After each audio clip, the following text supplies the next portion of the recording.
तो अपने इस पेट के बच्चे से कह दो कि मुझे तेरी जिंदगी नहीं चाहिए। अपने इस पेट के बच्चे से कह दो कि मुझे तुम्हारी जिंदगी नहीं चाहिए। या अमीरुल मोमिनीन, मेरी नीयत पे शक मत करिए, 4 दिन से सिर्फ पानी पी रही हूँ, खाने पीने को कुछ नहीं है, आपकी अमानत मेरे पेट में पल रही है। ये वाकयात हमें झंझोड़ देते हैं अंदर से। वो कौन सा मंजर था? यही उमर इब्न अब्दुल अजीज थे, जिनकी बीवी हामिला थी, पेट में बच्चा था। और आप जानते हैं, डॉक्टर कहते हैं कि जिसके पेट में बच्चा हो उस औरत को खाते पीते रहना चाहिए, क्योंकि मां जो खाएगी वही बच्चे को बनेगा। लेकिन यहां 4 दिन से मां को कुछ नहीं मिला। डर हो गया कि ये बच्चा कहीं मर ना जाए पेट में। मां खाएगी तो बच्चे को लगेगा, जब मां ही भूखी है तो बच्चा तो वैसे ही मर जाएगा। उमर इब्न अब्दुल अजीज की बीवी कहती है अपनी खादिमा से, खादिमा तुम्हारे मालिक तो मुझे कुछ देंगे नहीं, ऐसा करो बैतुल माल से में चली जाओ। और सुनो, ये वाकया झंझोड़ देगा। बैतुल माल में चली जाओ, एक प्याला दूध वहां के खजानची से, कैशियर से ले आओ। देखो अगर मैंने दूध नहीं पिया, कुछ खाया नहीं, तो पेट का बच्चा मर जाएगा जो अमानत है। रात की तारीकी में खादिमा निकलती है और बैतुल माल के कैशियर से कहती है, बैतुल माल के खजानची से कहती है कि एक प्याला दूध दे दो।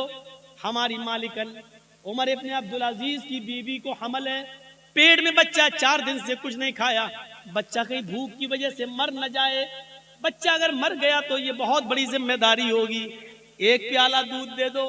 उसने जल्दी से सुना उमर इब्न अब्दुल अजीज की बीवी है और पेट में बच्चा है, 4 दिन से कुछ नहीं मिला, तो उसने सोचा बच्चा ना मर जाए, जल्दी से एक प्याला दूध दे दिया, जाओ ले जाओ। रात का तकरीबन यही टाइम होगा, 2:30। उमर इब्न अब्दुल अजीज उठ चुके थे, कुएं के पास बैठकर वुजू बना रहे थे। उन्होंने दरवाजा खुलते हुए देखा। थोड़ी देर के बाद देखते कि एक औरत, हमारी खादिमा, चादर में कुछ छिपाए हुए चली आ रही है। उमर इब्न अब्दुल अजीज ने देखा कि वो मेरी बीवी के कमरे में चली गई। ये पीछे से कमरे में जाते हैं तो कहते हैं कि तुम कौन? कहा मैं आपकी खादिमा। क्या दे रही हो मेरी बीवी को? क्या देखते हैं कि मेरी बीवी के हाथ में दूध का प्याला है। उमर इब्न अब्दुल अजीज ने कहा, तुम्हें उस जात की कसम जिसके कब्जे में हम तुम दोनों की जान है, जब तक मुझे हिसाब न दे दो कि ये दूध कहां से आया, मैं तुम्हें पीने की इजाजत नहीं देता।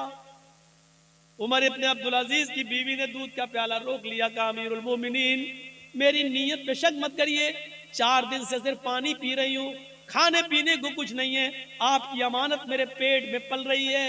अगर ये भूखी रह गई, अगर मुझे कुछ नहीं मिला, तो इसकी भी परवरिश नहीं होगी और ये पेट में मर जाएगा।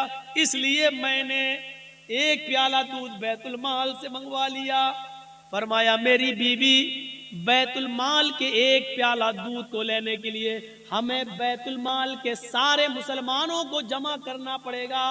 जब वो हमें खुशी खुशी इजाजत दे दें कि एक प्याला दूध तुम अपनी बीवी को दे सकते हो, तब तुम्हारे लिए जायज होगा। बिना उनकी इजाजत के हम तुम्हें दूध नहीं दे सकते। अमीरुल मोमिनीन, आपने इतने दिन खिदमत की है, क्या आपको इजाजत नहीं देंगे? देखिए मुझे डर है कि ये बच्चा कहीं मर न जाए, इसलिए मुझे पीने की इजाजत दीजिए। अच्छा चलिए उधार ही सही, जब आपको तनख्वाह मिलेगी तो एक प्याला दूध वहां वापस कर दिया जाएगा। उमर इब्न अब्दुल अजीज कहते नहीं नहीं, ये बिना इजाजत के दूध लिया गया है, इसलिए इसको भी लेने के लिए इजाजत लेना पड़ेगी। ये दूध यहां लाओ। जब छीनने लगे तो बीवी देना नहीं चाह रही थी और कसम देकर कहती है, आपको अल्लाह का वास्ता एक प्याला दूध पीकर इस बच्चे की जान बचा लेने दीजिए मुझे। उमर इब्न अब्दुल अजीज ने दूध का प्याला छीन कर दोनों हाथ उसके छोड़ दिए और छीन ही लिया और अपने हाथ में लेने के बाद कहा, हरगिज नहीं। कहा अमीरुल मोमिनीन, फिर आप यकीन कर लीजिए कि ये बच्चा मर जाएगा, यकीन कर लीजिए कि ये बच्चा मर जाएगा। उमर इब्न अब्दुल अजीज ने कहा, अगर ये प्याला तुम्हें दे दूं तो? कहा फिर इस बच्चे के बचने की उम्मीद है। उमर इब्न अब्दुल अजीज कहते हैं आंखों में आंसू आ गए। कहते मेरी बीवी, मुसलमानों की अमानत में खयानत करके एक प्याला दूध तुम्हें देकर पिला दिया जाए और उसको पीकर ये बच्चा जिंदा है, ये बच्चा जिंदा रह सकता है तो अपने इस पेट के बच्चे से कह दो कि मुझे तेरी जिंदगी नहीं चाहिए। अपने इस पेट के बच्चे से कह दो कि मुझे तुम्हारी जिंदगी नहीं चाहिए। बीवी, पेट में बच्चा मरता है तो मर जाए, मुझे इस बच्चे की मौत गवारा है, लेकिन अमानत में खयानत गवारा नहीं है। एक प्याला दूध की बेईमानी हमें कबूल नहीं है।